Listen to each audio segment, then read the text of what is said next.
장동혁 대표 어쨌든 선거 결과에 책임을 지고 사퇴해라 이런 목소리가 당내에서도 많이 나오고 있는데 뭐 데이터를 봐라 이러면서 전혀 사퇴할 생각이 없다는 그런 맥락으로 얘기를 했어요. 의원도 그 사퇴해야 되는 거 아니냐 이렇게 얘기를 하지 않았습니까? 저는 사퇴하는 게 맞다고 생각해요. 네. 데이터를 보라고 하는데 사실 그거는 맞지 않는 말인 게 데이터는 12대 4입니다. 12대 4 좋습니다. 네. 그러면 사실 그것만 볼 게 아니라 네. 사실 정치적 해석을 더 넣으면 거기에 우리 지도부가 얼마나 진짜 실질적인 도움이 되었냐. 오히려 우리 지도부가 더 이길 수 있는 곳까지 지게 만든 곳은 없냐. 이런 것들도 생각을 해야겠죠. 예를 들어서 저는 부산 같은 경우는 사실은 지도부가 큰 해악을 끼쳤다고 생각해요. 네. 부산 같은 경우는 사실 한동훈 대표를 떨어뜨리기 위해서 부산 북갑에서 너무 많이 무리하게 박민식 후보를 지지하고 또 절대로 뭐 단일화를 못하게 하고 막 이런 것들에 그 너무 많은 에너지를 썼고 그게 사실은 그 시장 선거에도 큰 악영향을 미쳤다고 생각합니다. 네. 그리고 이 모든 걸 떠나서 선거의 결과에 대한 평가를 떠나서도 네. 저는 사실상 임기가 종료됐다라고 평가해요. 왜 그렇게 봅니까? 왜냐하면 사실은 우리 지도부, 지금 장동혁 지도부는 지난 한동훈 대표 지도부에 사실 보궐선거 형태로 들어온 그 의미가 더 강합니다. 네. 원래 한동훈 지도부가 지금까지 임기를 했어야 되는데 중간에 탄핵으로 무너지면서 그러면서 보궐선거 형태로 들어왔거든요. 네, 네. 그러면 실질적인 역할은 요 지방선거를 치르는 것까지라고 생각합니다. 내용상으로 봤을 때. 맞습니다. 예. 그래서 그래야 지금 우리 지도부가 물러나줘야 다음 지도부가 들어와서 다음 총선을 준비할 수가 있어요. 만약에 장동혁 지도부가 다음 내년 원래 8월까지거든요. 8월까지 임기를 새로 채우면 들어서면 2년이니까 딱 거의 맞아 떨어지네요. 그렇죠. 그러니까 다음 지도부는 내년 8월에 들어와서 그 다음 4월 선거를 치러야 됩니다. 그러면 2월쯤에는 공천이 끝내야 되는데 그때까지 6개월밖에 없어요. 그러면 새로운 사람을 발굴하고 새로운 그 경선 룰을 만들고 여러 가지 관리를 할 시간이 없습니다. 다음 지도부가 정상적인 활동을 하는 걸 보장해 주기 위해서라도 네. 우리 지도부는 지금 이제 임기를 종료시켜 줘야 합니다. 네. 그리고 만약에 진짜로 장동혁 대표님뿐만 아니라 네. 뭐 장동혁 대표님이 잘했다라고 평가하는 분들 또는 최고위원으로서 또는 뭐 누구 잘했다고 평가하시는 분 스스로 자평하시는 분들은 다시 출마하시면 돼요. 다시 출마하셔서 거기서 평가를 받으시면 됩니다. 그래서 연임을 하면 되죠. 그렇게 해서 다음 총선을 우리가 준비해야 되는 거지. 지금 갑자기 그냥 버티면서 사퇴 안 한다 이렇게 말하는 건 적절하지 않습니다. 근데 어쨌든 뭐 의원께서 말씀하시는 그런 부분이 상식적이다라고 판단하더라도 장동혁 대표가 아니 내 임기 아직도 내년 8월까지 남아 있다. 나 끝까지 하겠다. 이렇게 계속 버티면 방법이 답답하긴 하지만 네. 그래도 저는 뭐 장 대표님 그래도 믿고요. 우리 당을 위해서 소중하게 여기시는 분이라는 걸 믿고 그리고 옆에 있는 최고위원들도 저는 그래도 우리 당이 잘 됐으면 좋다고 생각하는 분들이라고 믿습니다. 네. 또한 뭐 우리 당의 많은 의원님들이 지금 장동혁 대표님이 지금은 이제 그만할 때라고 생각하시는 것 같아요. 네. 오늘 지금 원내대표 네. 후보 3인이 지금 간담회를 했습니다. 조선 의원들을 모아두고 그 앞에서 본인들이 여러 가지 공통 질문에 대한 답을 했는데 세 후보 모두 장동혁 대표의 임기는 이제 끝내야 된다라는 의견이 일치했어요. 그러면 아마 우리 당 의원님들의 거의 대부분의 의견이 적어도 뭐 이번 선거를 잘했건 못했건 떠나서 지금 임기는 종료해야 된다라는 거에 대한 그 합의는 있다고 봐요. 그러면 그런 부분들이 어느 정도 전달이 된다면 장 대표님도 이제 그만하지 않으실까라고 생각합니다. 장동혁 대표가 버틸 수가 없는 상황이 되지 않았냐. 그렇게 보는 거죠. 그럼 의원 보시기에 장동혁 대표가 예를 들면은 뭐 언제 정도까지 좀 갈 것 같다.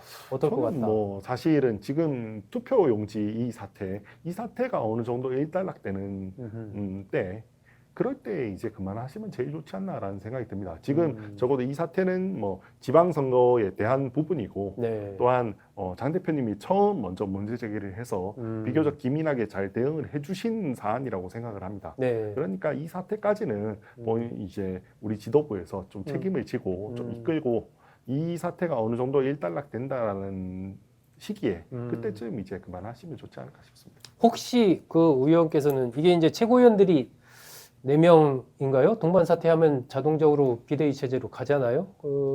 그러니까 장동혁 대표에게 개인적으로 진짜 대표님 물러나십시오 이런 얘기를 하신 적이 있는지 아니면 하실 생각이 있는지 그리고 최고위원들 혹시 다른 분들한테 지금 상내 상황이 이렇고 길게 봐서 살기 위해서는 방법이 지금 장 대표 대표님이 저러니 우리 그럼 최고위원들이 뭐 동반 사퇴하는 방법을 생각해 보면 어떠냐 이런 제안을 혹시 하실 생각 같은 게 있습니까? 아직까지는 지금 투표용지 사태가 훨씬 더 긴급하기 때문에 그런 말을 하지는 않았는데요. 차차 할 생각입니다. 한동훈 의원이 당선된 이후에는 혹시 뭐 전화를 하시거나 전화 통화한 적은 있어요? 네, 전화 통화도 했었고 네. 뭐 또 국회에 얼마 전에 오셨으니까 네. 그때는 같이 보고 이야기도 좀 하고 그렇게 했었습니다. 오 의원이 전화를 걸었나요?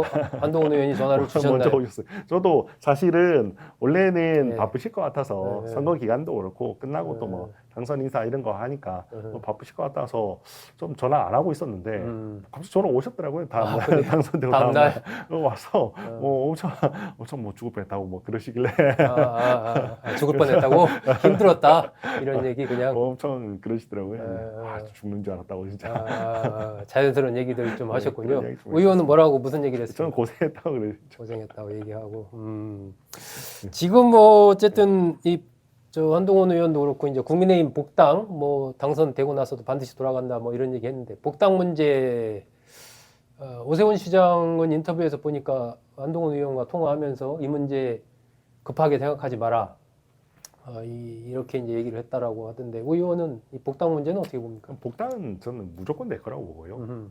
뭐 시간의 문제일 뿐이지 생각보다 빨리 될 거라고 생각합니다. 왜냐하면 적어도 이번 뭐 부산 북구갑 선거는 그 한동훈 의원 있죠. 한동훈 의원의 네. 지난 계엄 탄핵 때 있었던 그 선택에 대해서는 민심이 손을 들어준 거라고 저는 평가합니다. 네. 결국 탄핵 찬성을 옳았다. 적어도 그거를 그 이유로 제명하면 안 된다는 네. 부분에 있어서는 저는 손을 들어준 거라고 생각합니다. 그리고 국민의힘이 아무리 우리가 뭐 여기 서운한 당원들이 있고 지지자가 있더라도 우리가 민심을 거스를 수는 없거든요.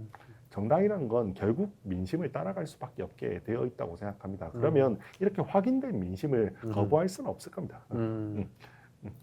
한동훈 장동혁 대표가 있는 한은 복당은 어려울 거 아닙니까?